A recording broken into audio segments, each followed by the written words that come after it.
Bam bam no driving a batty man carry forward in a walk. My back, my clock, you get gunshot. You diss me up, you get fucked up. My phone, my line, we draw the line. Your skull is mine, you lose your spine. I got my four and more. Bam bam murder you, gunman to the bone. Machine, we clean your move, my scream, Papine, Rupine, the M16. All gunmen from near and far, point your guns up to the star. Bam bam no driving a batty man carry forward in a war. All gunmen from near and far, point your guns up to the star. Bam bam a driving a unknown carry forward in a war. You may say gunshot your goodbye. Let your family cry. You shoulda never come try. Be informer spy. All you soul gone to hell. Me gun big like a well. You come this way you not tell. Bam bam. Alright, make them post all the heads through. Alright, cool. All gunmen from near and far, point your guns up to the star. Gunman a driving a hand out, carry forward in a war. All gunmen from near and far, point your guns up to the star. Gunman a driving a hand out, carry forward. Alright, cool. Gunshot and a gunshot you get, and if your gunshot and then a gunshot you take. This bam bam, I know you never this. Alright, cool. This bam bam, you know a wickedness take. This bam bam when the big gun select. This bam bam and the big eye than a fret. Alright, put some point. Alright, cool. Bam bam a bad man. You know how in a rod man. No, bam bam the freak man. Gunshot a beat man. Bam bam the football game. You mad? Say when you young man say yeah. Bam bam the play. Just pass me AK. Anytime you buck up in a real bad man, just hold your face and give bam bam some way. Bam bam gun tall up to the sky. Dexterity go suck your mama dry. You sure you can take it, white boy? Bam bam give him a facelift. New York, counter. Dexterity in a hole. With my Glock against your mole. You sure you can take it, white boy? Give him a facelift. New York, breathe them, see the pussy them a come. Breathe them, bamba, breathe them till the fussy them done. Breathe them, bamba, breathe them, see the white boy they a come. After busting up me gun. Breathe them, bamba, breathe them, see the white boy they a come. Breathe them, bamba, breathe them till the pussy them done. See them, breathe them, bamba, breathe them till the fussy them a come. After breathe them till the pussy them done. Bam bam gun tall up to the sky. Dexterity go suck your mama dry. Sure you can take it. All gunmen from near and far, point your guns up to the star. Bam bam driving a hand out, carry forward in a war. All gunmen from near and far, point your guns up to the star. Bam bam no driving a batty man, carry forward in a war. My back.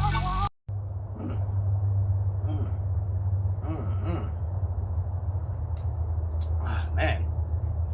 Hey guys, what's up? It's Tony Horton, Gracie, and I'm getting ready to do another afternoon of training fika, as Braziliano for training. But before I start my training, I wanted to tell you what I'm training for. I'm going for the gold. That's right. And speaking of gold, Baja Pineapple, go. Hold on a second, my phone's vibrating. Keep the camera rolling, this is good. Hey, Benjamin, it's all about the Benjamin. What? Oh, okay. Oh, you heard about that? Nah, well, yeah, I'm fighting this guy, Benjamin.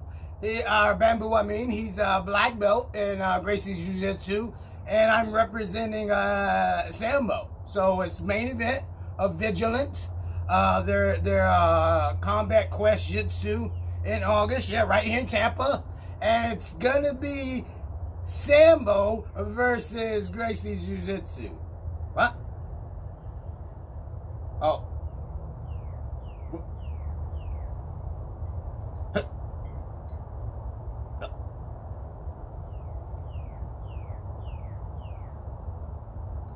Okay, guys, a little bit change of plans. Yeah, that's right. As you might have heard from Eavesdrop Inte, as Braziliano for listening, as you might have heard from listening to that phone conversation, yeah, it's still on. Me and Bamboo, we're going to fight each other.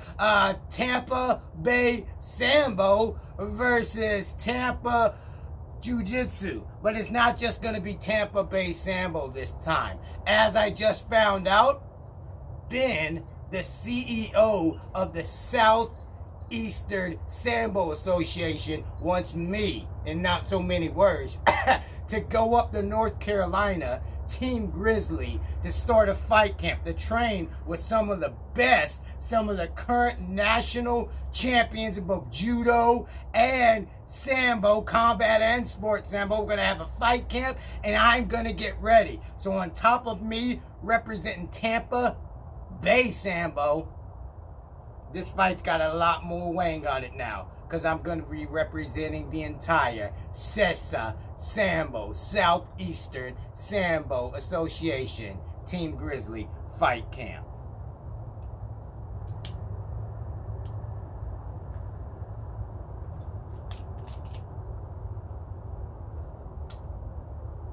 Tony Horton. Gracie.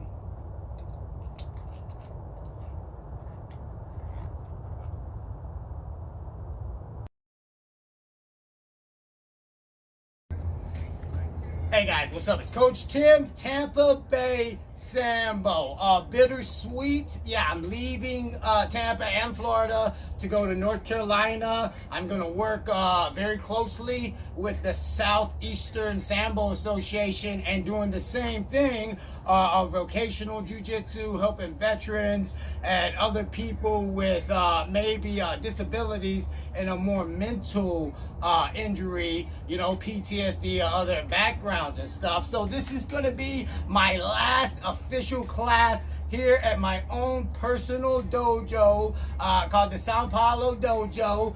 Let me start by giving a little bit of an analogy. Everybody knows who trains with me. We start with some breathing, and I tell a little bit of a guided meditation, 2 or 3 minutes, and I use that meditation as an analogy for the technique or the principle that we're going to work with that day. Or so today, the story I'm going to tell, I'm going to use the story of Moses. Now, I don't want anyone to think this is a weird cult or religious jiu-jitsu family. The way I'm going to tell it, I'm going to be totally fair, impartial, biased. I'm not going to tell it from the Judeo-Christian, Muslim, or any of those points of view. I'm just going to tell in a more mythological way, and we're going to use that story as the analogy. So if you know nothing about it, it's okay. If you don't know much about the Old Testament, that's okay. Let's think that right then and there with Moses is the start of this myth, okay? So there's someone living in what we know now as Egypt.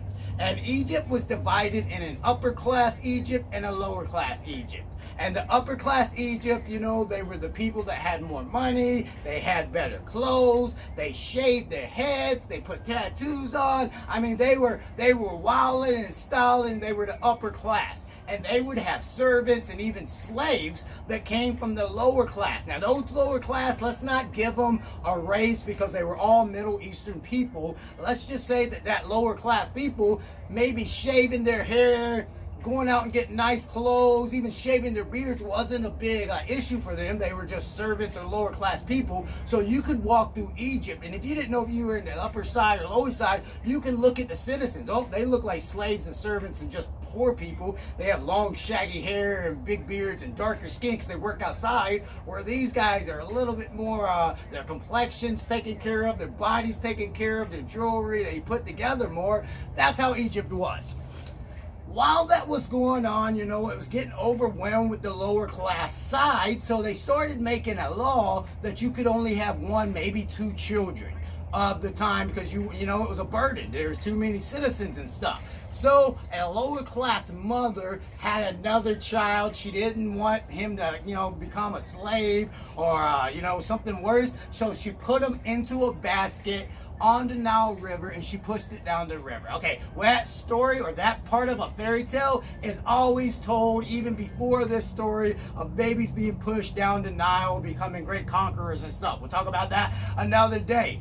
As this Nile story, this one, he gets pushed down, he gets found by the princess, the Egyptian princess. She finds him, oh, it's a baby. She decides to name him Moses, which means pulled out of the sea in the Egyptian upper class way of speaking. Moses grows up in the wealthy upper class, the palace, a princess as a mother. He grows up with them. As he gets older, he ventures out of the palace into the lower class part of Egypt. He sees how those people live different, how their lives, quality of life, how their treatment, everything's worse. It causes a burden in his mind, his life, on his heart. He goes back out a couple of days later. He sees an upper class guy beating a slave. He ends up killing him. Long story short, he has to leave Egypt. Okay, not because he's a fugitive, he has to leave Egypt. As he leaves Egypt, he has a wife, becomes a farmer, he's having a great life. He has a revelation from God, from the God. And he says, hey, Moses, you're gonna free my people. And he's like, who are your people, God? He's like, my people are the slaves, the lower class in the land of Egypt. Now, I don't want to, you know, foreshadow Jesus or Christ or anything, but, you know, who did he go out and reach for? The lower class, the robbers, the criminals, you know, the poor, the needy. Same thing with Moses, the first guy. God says his original people, go save the lower class, the slaves, the poor people. He goes back to Egypt, you know, he tells the Pharaoh, the king, hey, free the slaves, stop being this guy mistreating slaves. You know, a lot of stuff happens, plagues happen, death, everything. Finally, he frees them. They get to go. They start a journey back to the promised land. All these slaves, lower class people. They're going through the wilderness and everything. Moses goes up onto a mountain, Mount Sinai, gets caught up there by himself. He stays up there in deep meditation for 40 days, 40 nights. He has a revelation from God, from the God who brought the people out. In that revelation, he taught him the first alphabet of human civilization. He taught him the first laws and the quality of laws. Now we use the 10 Commandments. He taught him several other things. And when Moses came down, he had that stuff. He had a revelation from God. He was able to teach humankind how to become a better person. And he had the stories of the original, the origin stories. Noah, Ark, that's where it all came from Noah's meditation up there. But when he came down 40 days later, the people were acting crazy. You know, they were having parties. They were getting drunk. They were gambling. He got mad. He threw all the tablets down. He crushed them and stuff. What are you going to do now? He went back up to the Mount Sinai and got it again. Got the tablets and stuff redone, brought it back down. And foreshadow again Christ when he was asked, what are you going to do with the adulterer? He wrote the law in the sand. He erased it, wrote it again. It happened 2 times. Same thing with Moses way back then.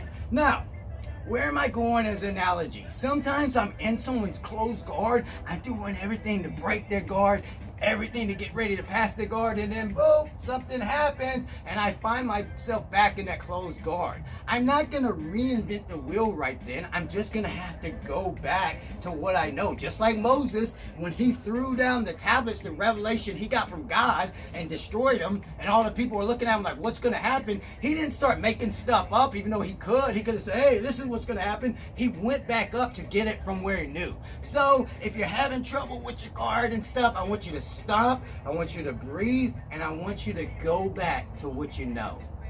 Let's do a class, guys.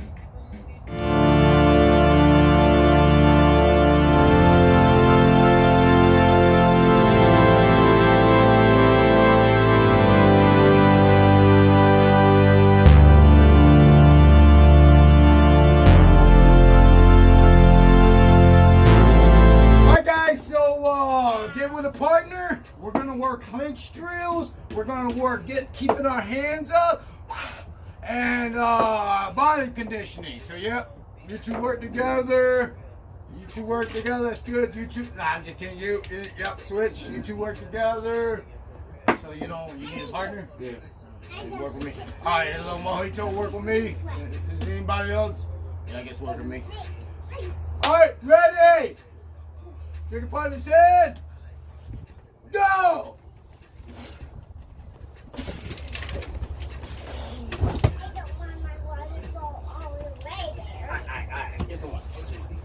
Guess what? You're not ready. Hey guys, what's up? It's Tony Horton.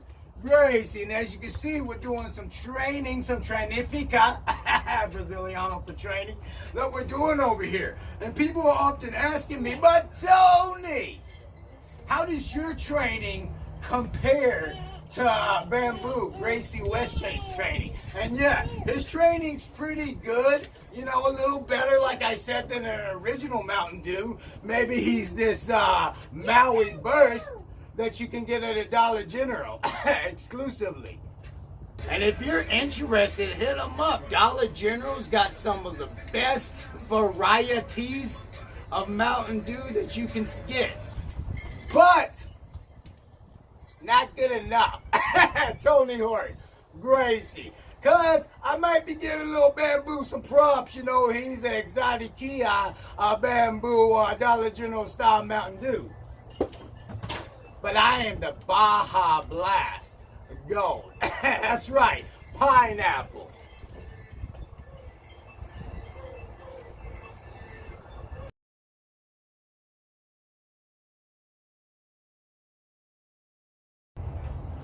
Okay guys, so we're gonna talk about another way you can finish from the closed guard. As a matter of fact, this is what we teach in our second belt, the belt color green. I'll talk about belt colors another day, we're in a hurry. But people often say, hey, what rank do you start teaching leg locks and stuff? We start teaching ankle locks, straight ankle locks as a green belt. We revisit it as a purple belt to start teaching knee reaps and heel hooks and stuff. But yeah, early on in your grappling experience, we start teaching safe, straight ankle locks. And the reason we teach that is because people start having a hard time passing guard and they start inventing stuff, and that's not the way to go. So he has me, Mojito has me in his closed guard. Okay? As a closed guard, as a white belt, I'm on the tiptoes or balls of my feet. I'm holding both sides, both knots of his belt. I'm pushing down, my elbows are in, and I'm pushing up. That way, if he leans up, go ahead. He has to push through his own abs, yeah. And I use my elbows to go keys to the city. I open them up, I push down, I staple, I hook, I go out, and I pass, yeah. But also, as a white belt, we teach scissor sweep, which happens when I go boom, I pass, I staple down. Now, oh my gosh, he scissor sweep, yeah.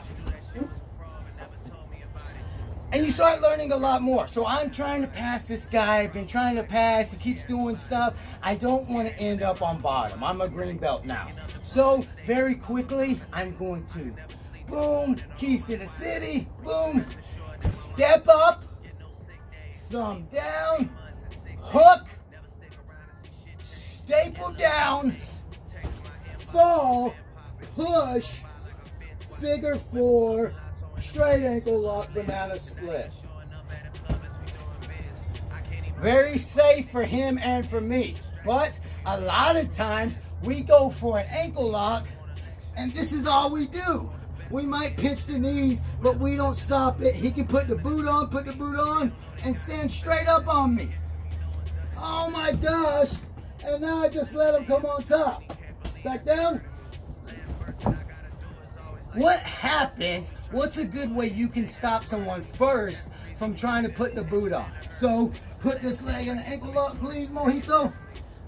All right, so putting a boot on, I grab his lapel and I pull forward like I'm pulling a cowboy boot on.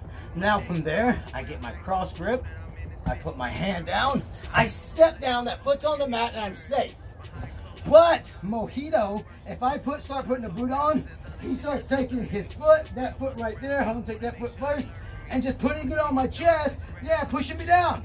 Oh, yeah, come up, oh, it's down. He doesn't have to wrap or anything. This is what people do, not in this school, but other schools. So, as he's pushing there, I'm gonna slide over, grab it, and heel hook.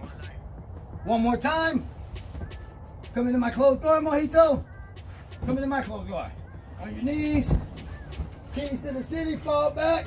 Boom. Fall back, ankle lock. Boom. He's got me in the ankle lock. He pushes that there so I can't come up. I push off. I grab. Heel hook. They're already countering, guys. Tony Horton. Gracie.